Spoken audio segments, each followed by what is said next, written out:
If there's one thing that Canard owners know is that we have dirty props because the exhaust goes right through the prop and you end up with soot and oil and crud all over your prop.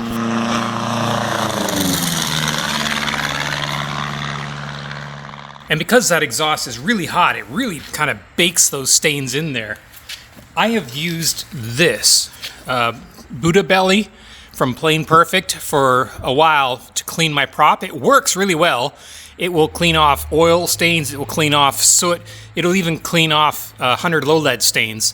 But for this stuff, it takes several applications. I gotta spray it on, let it sit for a while, wipe it off, and it'll get some of it, and then I'll have to do like 2 or 3 times. And it works, but it's kind of expensive. I heard that this would work. This goof-off adhesive gunk remover gel.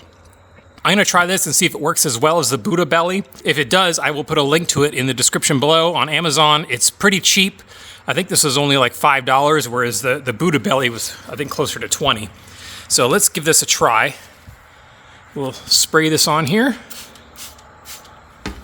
and then wipe off. Oh, wow, look at that. You didn't even have to wait. The Buddha belly, you gotta let it sit there for like a minute. This just comes right off. Okay, I am totally sold. I read about this online that somebody had found this stuff, that it worked really well. So there you go, goof-off adhesive gunk remover gel. And I will put a link to this in the description below if you want to use this to clean your Canard's prop or any other oil stains and stuff off your airplane. This is a really great product.